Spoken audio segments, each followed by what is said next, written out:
को ये जताना पड़ेगा कि हम प्यासे हैं और हमें पानी दीजिए। हमारा मकसद इससे हल हो जाएगा, निश्चित रूप से हल हो जाएगा। सरकार चाह रही है कि चुनाव आ रहे हैं और ये सही वक्त है, और हमने सही वक्त पे किसानों ने ये मुद्दा उठाया है और हम इसके लिए संघर्ष करेंगे, क्योंकि इनको वोट के लिए हमारे पास आना ही पड़ेगा। और जब ये हमारे पास वोट के लिए आएंगे, हम इनसे पानी मांगेंगे, कहेंगे कि हमको पानी दो। अगर पानी नहीं देते हो तो हम आपको किसी भी पार्टी को कोई वोट नहीं देंगे, और इनको बताएंगे कि किसानों के पास क्या शक्ति है, और उस शक्ति के बिना तुम लंगड़े हो, लूले हो, तुम्हारी सरकारें नहीं चल सकती। क्योंकि सरकारें जनता के लिए होती हैं, सरकारें आनंद लेने के लिए नहीं होती। जो भी मिनिस्टर बन जाता है, हवाई जहाज के इनके खर्चे देखिए, विदेशों में घूमते रहते हैं। हमारे यहाँ क्यों नहीं आते? हमारे तेले जिलों में 77 एमएलए हैं और 200 एमएलए की विधानसभा है। ये 77 एमएलए वो कर सकते हैं कि 24 घंटे में सरकारों को घोषणा करनी पड़े। हमारे वो 25 जो एमपी हैं वो जाकर के प्रधानमंत्री के सामने ऐसी विपदा खड़ी कर सकते हैं कि सदन में आकर के प्रधानमंत्री को घोषणा करनी पड़े कि हम तेरे जिलों को इस योजना को राष्ट्रीय योजना घोषित करते हैं। आज की तारीख में 40,000 करोड़ रुपए केंद्र सरकार के लिए ऐसे है जैसे हमारी जेब में रखा हुआ 100 रुपए का नोट। लेकिन राजनीति है, अब उसको परमिशन देने के लिए हमको संघर्ष करना पड़ता है। योजनाएं उनकी खुद की है, उसके बावजूद भी केंद्रीय सरकार उसको टाल रही है। केंद्रीय सरकार का कोई भी एमएलए या उसका एमपी इस पूर्वी राजस्थान नहर परियोजना के बारे में कुछ नहीं बोलता है, कुछ नहीं बोलता है। अभी कल सचिन पायलट जी ने स्पष्ट रूप से ये भाषण दे करके प्रेस को बताया था कि भारतीय जनता पार्टी अपने वादे से क्यों कर रही है। जो वहां के सभाओं के जो चलचित्र हैं, वीडियो हैं, उनको दिखाया जा रहा है बदस्तूर कि भाई प्रधानमंत्री जी ने क्या कहा, सुन लीजिए और देख लीजिए। लेकिन कहते हैं नहीं नहीं ये गलत है, ऐसा नहीं कहा था, हमने ये कहा था कि सोचेंगे इसके बारे में। अरे क्या सोचना है?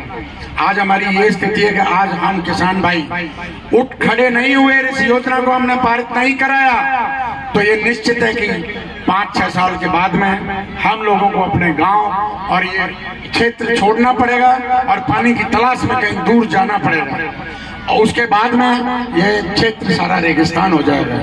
जब हमको पानी ही नहीं मिलेगा तो हम यहाँ रह करके क्या करेंगे, कैसे जिंदा रहेंगे? जल ही जीवन है, सभी जीव जल के बिना जीवित नहीं रह सकते हैं। तो मैं यहाँ ये कहना चाहूंगा कि इतिहास जानने की आवश्यकता नहीं है, हम किसानों को इतनी सी बात जानने की आवश्यकता है, पानी चाहिए तो चाहिए, बिना पानी के हम नहीं रह सकते। हमसे सरकार बात बात में जीएसटी टैक्स वसूल करती है, हमारे कपड़ों पे, जूतों पे, खाद्यान्न पे, इवन साबुन, तेल, सब पर जीएसटी वसूल करती है। तो फिर उस जीएसटी से क्या करती है सरकार? हमें वापस क्या लौटा रही है? कुछ नहीं लौटा रही। और कहते हैं कि हम देश का विकास कर रहे हैं। हाँ विकास कर रहे हो, मालूम है। अभी एक बड़ौदा वाला हाईवे बना रहे हैं, बुलेट ट्रेन चला रहे हैं साहब, खाने को राशन नहीं और बुलेट ट्रेन चला रहे हैं। किन के लिए चला रहे हैं बुलेट ट्रेन?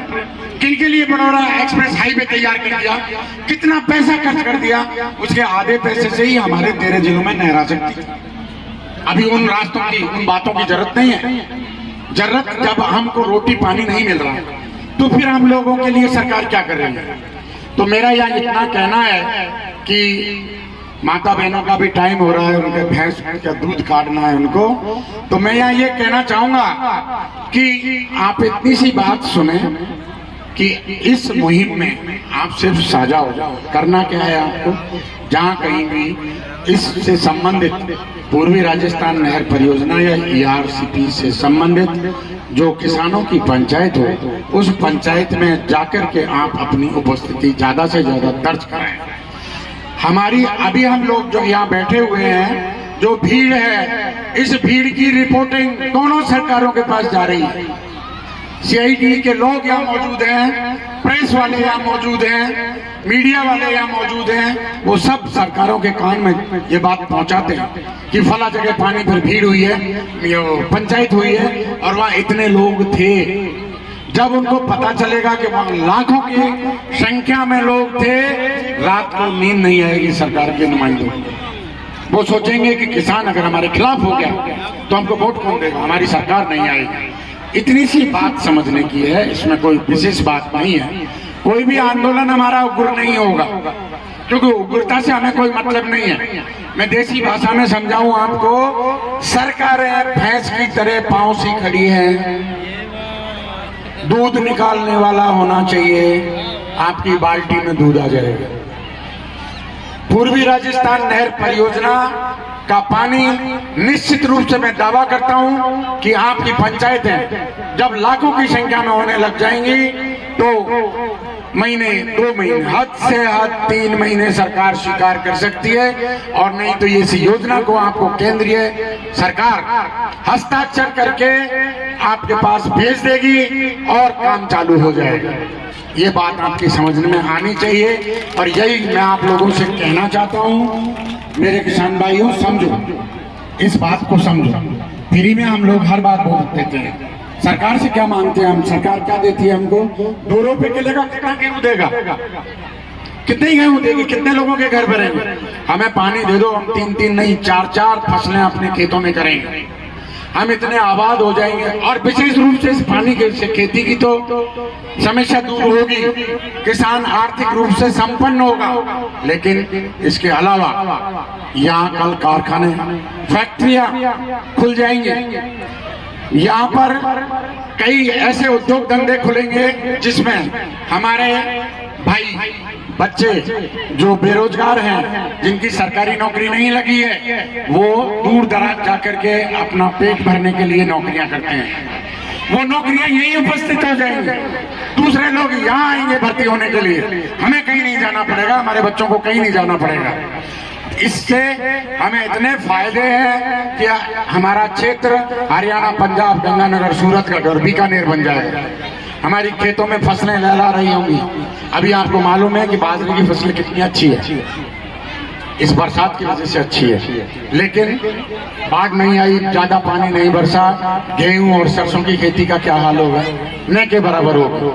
और जब पानी होगा तो ये सारी फसलें, चाहे रबी हो या खरीफ हो या गर्मियों की हो, खेत लहलाते रहेंगे और हम लोग संपन्न हो जाएंगे, आर्थिक स्थिति हमारी सुदृढ़ हो जाएगी। हमारी कोई राजनीति नहीं है इसमें पानी के अलावा, ना हमारा किसी पार्टी से कोई विरोध है। और मैं आपको साफ तौर से बता दूं, मंच पे भी कहा गया था, मुझे कहीं कोई चुनाव नहीं लड़ना, ना एमएलए का ना एमपी का। मैं आप लोगों के साथ खड़ा हुआ हूं और वर्तमान में भी मेरे पास कोई पद पोस्ट नहीं है। मैं सिर्फ किसान हूं और आप सभी किसान भाइयों के साथ पानी की लड़ाई लड़ना चाहता हूं और उसमें जीतना चाहता हूं। आप अगर साथ होंगे तो हम इस लड़ाई में जरूर जीतेंगे। धन्यवाद। जय जवान, जय किसान, जय भारत माता की। हेलो।